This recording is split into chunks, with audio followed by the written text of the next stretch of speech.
Hello, hi, good afternoon, good evening, good morning, whenever you're watching. Welcome to another episode of Coaching for Coaches. I'm your host, Master Coach Trainer Miles Grant, founder of Certified Elite Performance Coaching.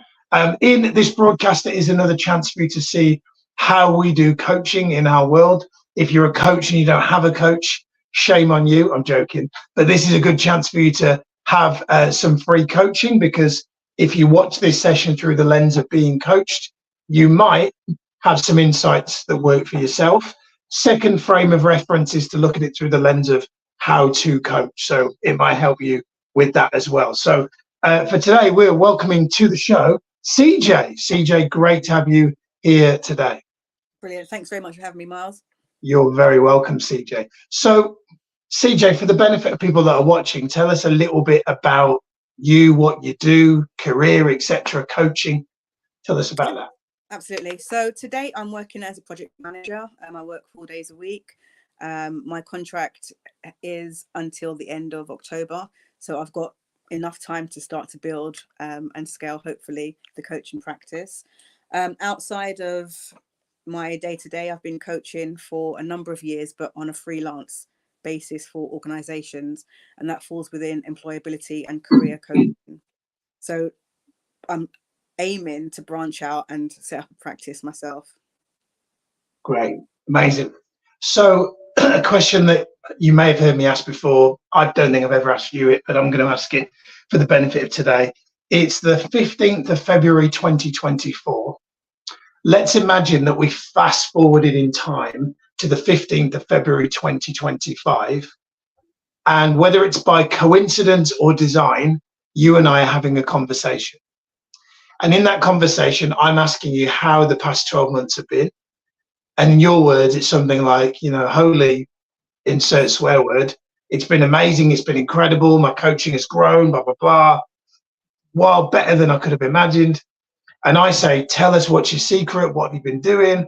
And then you go into the details. And I say, what's been a catalyst for all this? And then you say, well, we had this conversation back on the 15th of February 2024. And there were some things that we spoke about in that call that really did make a big difference.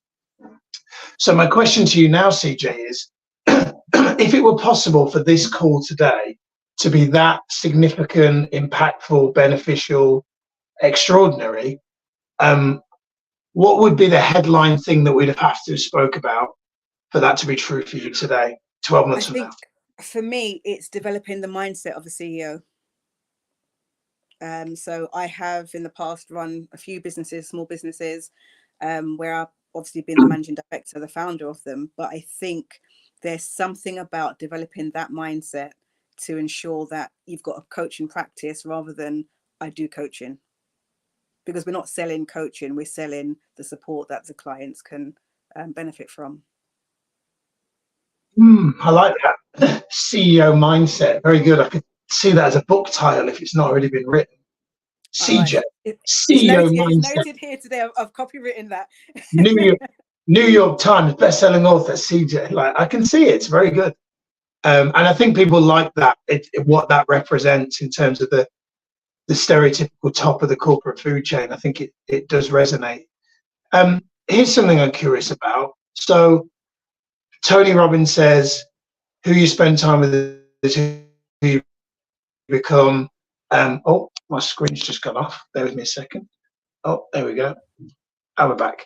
Tony Robbins says, who you spend time with is who you become. Jim Rohn says, your whole life is a direct reflection of the expectations of your peer group. I say, spend time with 5 successful people, you'll be the 6th. Spend time with 5 idiots, you'll be the 6th, right? So I'm curious, how many CEOs are you spending time with? 0, none at present. So when would now be a good time to start seeking out some CEOs to spend time with? It would be from yesterday. Yeah, right. Because, here's the thing. This is for everybody else that's watching the recording, right? There's this thing about coaching where sometimes we think it needs to be magical and it has to run for an hour and all this kind of nonsense. It's like that old analogy you may have heard of, CJ, about have you heard the story of I'm going to butcher this story, but I'm going to try and remember it to the best that I can. It's the person who's who has a laundrette, a dry cleaner, and they've got like this £20,000 dryer that they're reliant on, and it isn't working. And so they call someone to come and fix it. The person comes in, he's got this like cup or something, or he just cups his ear, has a listen, few minutes, and then he goes to his car, comes back with this massive hammer and goes bang, whacks it, and all of a sudden it starts whirring and working again. The guy says, "Oh my God, thank you so much." He says, "No problem." Leaves the invoice, drives home, gets a phone call while he's in the car, the guy that fixed it, and the guy says, "I think there must be a discrepancy, because you billed me this invoice for like whatever it was, like £2,000, but all you did was hit it with a hammer." But he said, "Well, did you read the itemization of the bill?" And he said, "No, I didn't." He said, "Well, turn it over and read the itemization of the bill." And it says hammer, like it's something like, I'm butchering the story, but you get the gist, right? So hammer, 50 quid, knowing where to hit to fix it, 1,500. Yeah. So what I mean by that, CJ, is these kind of coaching sessions, we often have this thing that they have to be magical, but in actual fact, sometimes they're really simple, which is who you spend time with, who you become. If you go and spend time with 5 CEOs and spend the next 12 months modeling them, being around them, you'll get the belief transference that they have, and you'll have your CEO mindset. Yeah, I agree. That makes perfect sense. What is it, so that we don't just leave it on that, what is it that's significant about the CEO? What is it that you perceive that a CEO has in their mindset that maybe right now you think you don't have?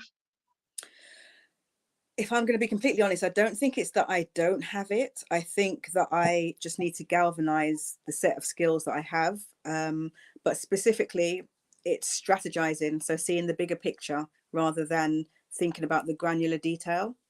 Because I think if we work backwards, if we set the strategy and then start to set the details, the objectives, every day becomes a little bit easier to achieve. Have I lost you? No, I'm still here. I'm here. Yeah, so maybe I need to be kinder to myself. It's not that I don't have knowledge, or it's not that I don't know the nuts and bolts of what to do. I think it's just that confidence with taking it forward on a strategic level. Okay. So talking about outcomes, if you fast forwarded 12 months, CJ, what would be your ideal outcome for your coaching business? So I've taken quite a pragmatic and conservative perspective, knowing that realistically, I won't start the practice until October this year. So I have sort of set a goal of having 50 paying clients. So if we're talking at this time next year, 50 paying clients, having sold 12 packages. Great. And what's the revenue that you'd be aiming for? Now that one I haven't got to. I haven't put a price structure or a price plan against the packages just yet. When would now be a good time to just randomly pick a price? When would now be a good time? I think I needed to do a bit more research in terms of what the going rate is for the area that I'll be coaching in, and then what I can offer, the value that I can offer, and then the price. Yeah. What would be if you hit a revenue goal that you go, yeah, that would excite you? It would feel that, because I'm not all for just completely throwing reckless abandon and having unrealism, because the brain's not stupid, and the brain's like, I know I can't do that, so the brain just won't attempt it at all. So what would be a number that you go, oh yeah, that would be exciting, it'd be a bit scary, it'd be a stretch, it's possible, and it's got realism, but it's also a stretch in there, but it's a number that if I hit that, I could do maybe some groovy stuff, or it would at least make me believe, give me confidence that this is the right path for me. What would that be if you just had to guess? If I were to put a figure to it, I would say in the region of 50,000 for a 4 years trading. Yeah. Have you watched or recently rewatched the 50K roadmap training that I did? No, I haven't. Okay, so I'll resend that to you, because you would have got that as a bonus when you bought Master Coach. But I'm just gonna manually get it on my YouTube channel, and I'll send that. Oh, why do I keep going off? That's bizarre. I'm gonna resend that to you when we get off the phone, so you can watch that, because I think there's a lot of things that I could say in this session. If all you did was rewatch that, we probably would be having a different conversation now if you'd watched that prior to coming in. So I think that would be really, really good for you to watch, for starters. Sure. The way I'm writing it was like, I was literally like, so, and then what would you like for your main course? Laughing at my own jokes. What's significant about 50,000? I think it's almost double the UK earning average. And I think that's what it would take for me to realize that there's a sustainable business. For sure. Get it? That makes sense. So that would be my sort of personal goal. And then when I was sort of writing my 5-year plan, I had a figure of 60,000, but I'm going to be conservative and aim for 50 for now. I want to come to something else in a second, but conservative. What's important to you about being conservative, CJ?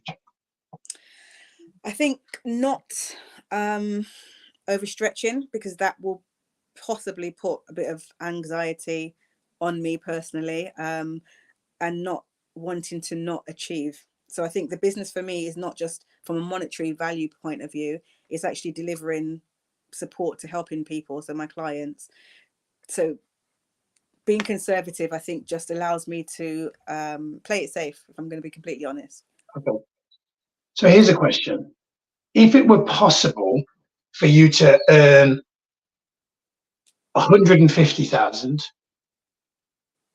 but still make sure that you still fulfill for the clients, but that maybe perhaps you had outsourced certain components, which meant that you could fully just be in your zone of genius, and any administration, organizational things that weren't your bag, that you didn't love, were outsourced to somebody else, but you knew that you could serve, not necessarily like it's about more, but you could make an even better impact and earn more, but know that you could, it wouldn't have caused you anxiety.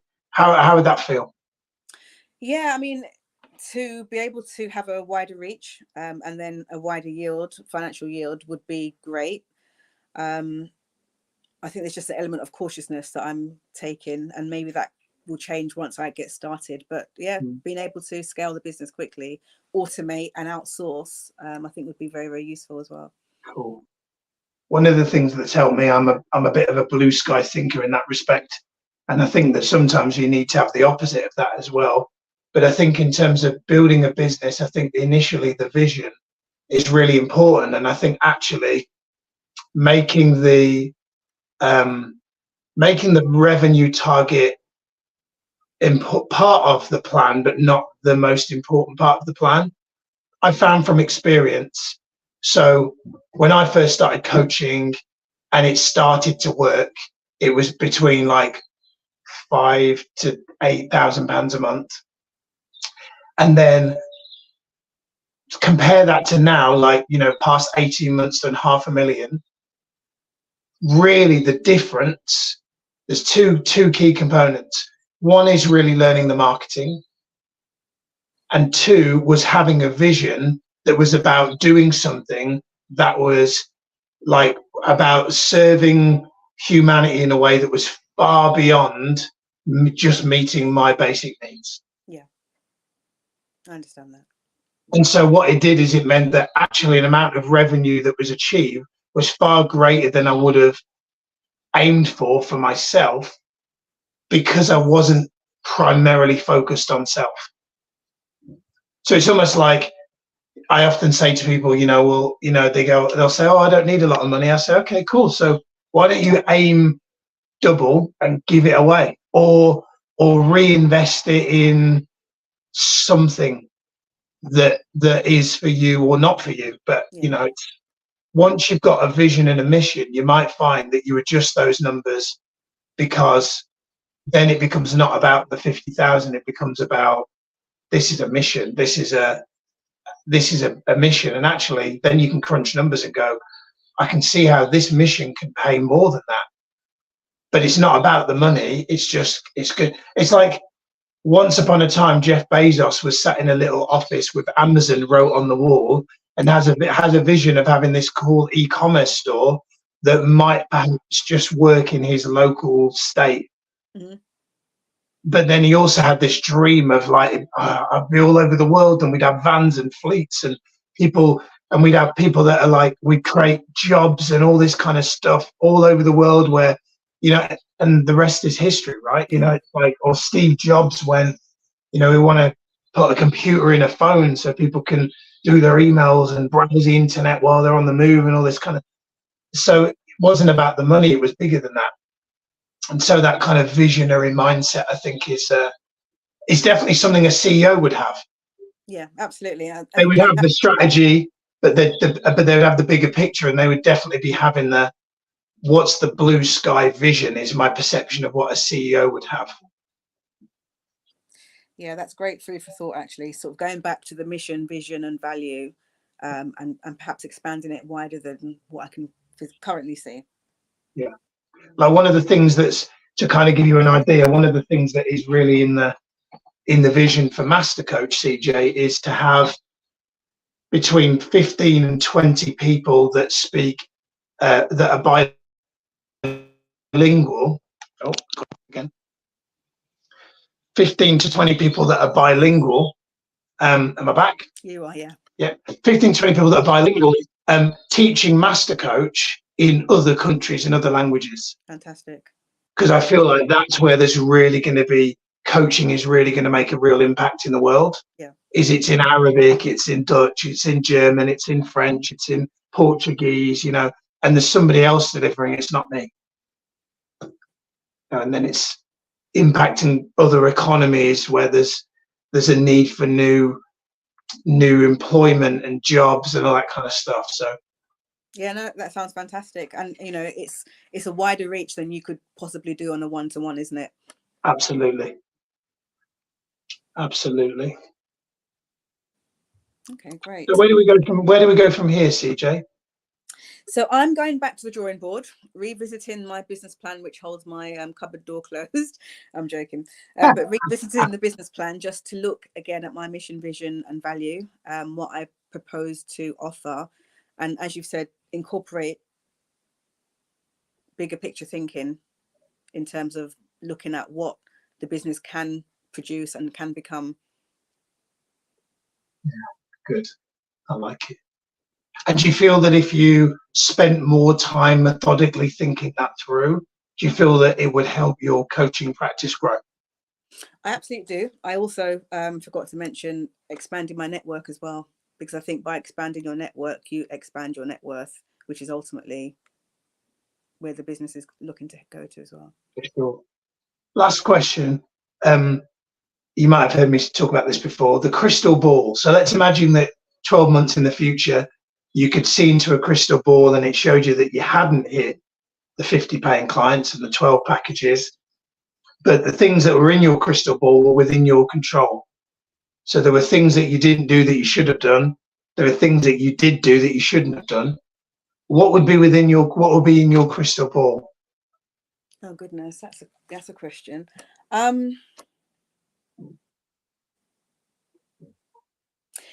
Without giving specific details, because I'm not quite there, but the biggest thing would be to feel the fear and do it anyway. So this is more of a personal ambition and a professional ambition. So it's really thinking outside of the box and getting over myself and just doing what I know I can do exceptionally well. Great. Love that. CJ, it's been a pleasure having you here tonight. Thank you very much for your time, and thank you for having me as well.